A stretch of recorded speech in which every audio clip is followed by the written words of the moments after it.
everyone, welcome to my channel. This week I'll be reviewing Married at First Sight, Season 14, Episode 8 already.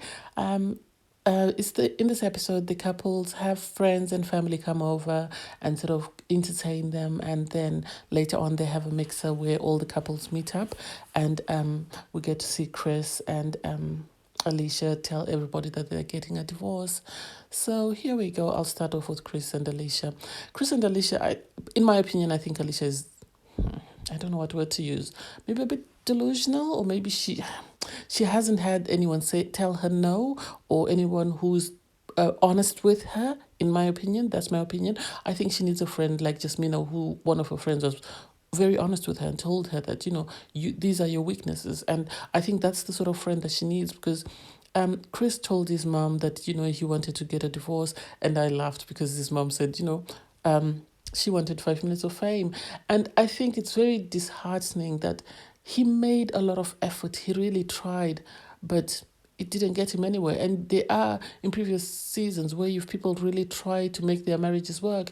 And because they've had a willing partner, they've succeeded. But sadly, he was only trying on his own. Alicia met up with a friend, then decided to give her opinion of what happened. And I laughed my lungs out because the producers kept,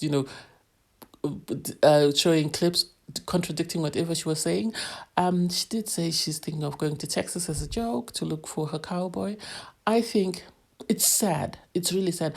One of them was not honest during the vetting process. I think they told the show, whoever interviewed them, what they felt they needed to hear in order for them to be on the show. And I don't think they should have been cast on the show. I think Chris should have been matched with somebody else, and maybe at least he would have stood a chance, because you can see the poor man is broken, and Alicia, doesn't seem to understand what she's done wrong. I wish in the least she had done was just apologize to him that I'm sorry. Things didn't go great. I really tried my best. Or even just to say, I'm sorry if I hurt you in any way. But then, anyway, I don't know. We'll see how it goes. From there, we go to Olajuwon and Katina. Olajuwon and Katina, for me, are a seesaw in the sense that they seem to work. They take 2 steps forward and then 3 steps back every time. I don't quite understand what is going on, because you can see Olajuwon is trying. I think, in my opinion, he really likes Katina and is really trying to put his best foot forward so that, she doesn't say no on decision day. But then every time he tries, he does something that sort of takes away from his efforts. I know people were upset that he said, he had never dated a black woman, blah, blah, blah. You can't knock someone for being honest. If that's what's happened, he didn't criticize them to say, this is the reason why I never dated them. He just said they never found me attractive. And I don't think it's something that they should keep dragging. And I liked Katina for, at least she defended him and supported him when her friends were trying to drag him for that. I don't know. Katina and Olajuwon, in my opinion, they might work, they might not work, but they need a lot more work than actually what they're doing, in the sense that they need to be more open with each other. They need to have honest conversations, and they need to find a way to compromise, because at the moment, I think things are going to explode. And when they do explode, I don't think they'll be able to come back from that, because I don't think they've set a good foundation as they think they have, because they're saying we're waiting to have sex because we're trying to build on our relationship. And I really can't see what they're building, apart from these sort of falling out incidents where they fall out amongst themselves, or they fall out with, with Lindsey or somebody else. But I don't know. We'll see how they go. From there, we'll go to Noi and Steve. Noi and Steve were my favorite couple. And it's really sad that I think everyone wants to be loved. Everybody wants to get married. And it's sad to say, but most of the people that go on Married at First Sight, as the weeks go on, you see the reasons why they've been struggling to find a partner. And for me, I think for Noi, it was really sad to see the immaturity, in the sense that they had a falling out. And instead of her addressing it, okay, even if she needed time away to think about it, she shouldn't have posted, done a tail and posted on social media. That's not resolving anything. If she really wanted to talk and she was really that upset, she could have got in touch with one of the producers and told them, this is what's happened. I'm upset about this. Can you help come and mediate? Or can you get one of the experts to phone us and mediate? Instead of her running to social media. And I liked the fact that Steve stood his ground and told her, we can't be displaying our dirty linen in the public, and we can't be posting on social media, because at the end of the day, my family members follow you and they will contact me and want to know exactly what's going on, and some of the things should be kept private. So in that sense, I agree with Steve, and I think they really need to. It's sad. I thought they were doing great, but it seems things are starting to fall apart, I think, because they've now come back home. And I think the resentment as well of the fact that Steve said, I don't want to be confined into a job. Yes, he doesn't want to be confined into anything, but I think if he were to sit down, compile a proposal of what his plan is and what he wants to do, and actually give something concrete to Noi, I think Noi might accept it and they might find a way forward. But if he's constantly saying that he needs support, he needs someone who supports his view and his ambitions, you can't just say that. I personally said this before. I said Steve must have money, or Steve must have worked hard and made money, and that's why he's not easily phased about looking for money. And he sort of implied it. So I don't know. I think somebody needs to come and sit down with them again. I don't think Pastor Carl is the best person in the situation. I think they need to have a conversation maybe with Dr. Pepper and sort of see how she can mediate for the two of them. But I don't know. The only thing that they have going for them is I like the fact that they don't involve themselves in anybody else's business. They mind their own business and keep to it and just look at everybody else fall apart. So I don't know. We'll see how that goes. And then Jasmina and Michael. Jasmina and Michael, it's sad to say that they are falling apart. And the reason they're falling apart, sadly, in my opinion, I think is more, let's say 60% Jasmina and 40% Michael. Jasmina, I think, is a strong woman who's been able to speak her mind and not take any nonsense from anyone. And sadly, Michael is someone who, though he does speak up for himself, he tends to just keep quiet and just go with the flow. And I think because of that, and because his sisters or family members have told Jasmina that, Michael is an easygoing guy, and this, I think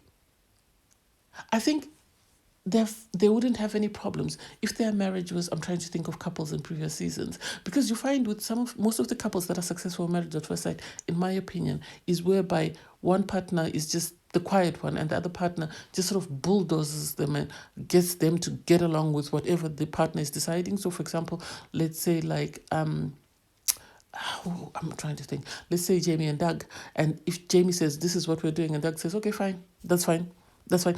And I think this is the thing that is happening with Jasmina and Michael, in the sense that when Jasmina does anything that Michael doesn't want, when he tries to speak up, she then can't take that because she's used to having her way. Because even her friend said to her that, you never agree that you're wrong, and you never like to sort of, you're very set in your ways, and you're not flexible. And I don't know. They seem to have made up and seem to be working very hard to sort of find a way forward. Jasmina was more smiley. She was more, receptive to information. She sat down with Michael's sister and seemed happy. But in my opinion, because you could tell things started again when they went bowling, in the sense that Jasmina said something and you could tell Michael was uncomfortable. The difference with how Michael handles it and how Mark handles it is Michael just keeps quiet, whereas Mark will keep quiet or will say something and then it sets off his wife. And so I think Jasmina might need to take a moment and just look and see exactly what is going on and have a conversation with her husband, get someone to come and mediate for them again and see if they can find a way forward. I know they're doing great, but I think they need the extra help just so that they stay on that path. Otherwise, I think this time if they derail, they're not coming back from it. And then Lindsey and Mark. Oh, Lindsey and Mark are heartbreaking. I'm very disappointed in Lindsey because I've always supported her, but I didn't like the way she reacted. I know that she did try to speak to Mark's friends about Mark, and I didn't find the friends helpful because I think Mark is someone who's done a lot for a lot of people. And because he's done a lot, people have taken advantage of that. And the idea that suddenly he could stop if he's married from doing whatever he's been doing for them. This is why they're drawing, they're drawing the wagons around and trying to sort of keep away anybody else from Mark, because I think Mark is very helpful and useful to them. And they can't stand the idea that he might be married and might be moving away to somebody else. This is why I think her friends were not forthcoming with information as compared, or his friends were not as forthcoming with information as Lindsey's friends were, in trying to help Mark find a way of sort of dealing with Lindsey. Mark and Lindsey, for me, Lindsey, yes, lacks a filter. She doesn't know when to stop, and she doesn't know when people are not in the mood, for lack of a better word. I hate the fact that she opened, this is what Steve was saying, but they don't air our dirty linen in public. She said some of the most horrible things about Mark, that even if they say yes on decision day, when this episode airs, I can see them getting a divorce, just like what happened to Ryan and Clara, because Ryan couldn't get over the things that Clara had said. And I don't understand why people will go out of the way to say and do things that are hurtful, knowing they're being recorded and it's going to be there till eternity. And I don't know. Lindsey is it's very heartbreaking in the sense that she has good qualities, but then she also has very bad qualities that overshadow the good qualities. And I don't understand her drama with Katina. I wish they could just stay away from each other if they don't like each other and find a way to coexist. From there, I don't know. It's very frustrating. I really was hoping that this season, I don't know what the experts or the producers or whoever does the casting for the show can do to try and sieve out some of these people that are coming on the show. I think some people have seen previous marriages that have worked on Married at First Sight, and are in love with the idea of finding a stranger spouse and creating, a union and then not starting a family. But they're not willing to put in the work. And I think this is where the problem is, because in previous seasons, you've had people have issues, but when they were offered help, they've taken it and made the necessary adjustments. Whereas everybody nowadays that comes on the show just seems to have some sort of one fault or the other, and if a mistake arises, then things just degenerate from there and they never recover from it. So I don't know. I really hope they find a way forward, because this is a beautiful show. It's created a lot of families, and I wish they could find a way to sieve out the crap and keep the people that are really interested in staying married. I know it's an experiment. It's never going to be 100% correct, but I wish they could do something to sort of improve the outcome. Anyway, I digress. Thank you guys for watching. Please don't forget to like, share, comment, and subscribe. See you next time, guys. Bye.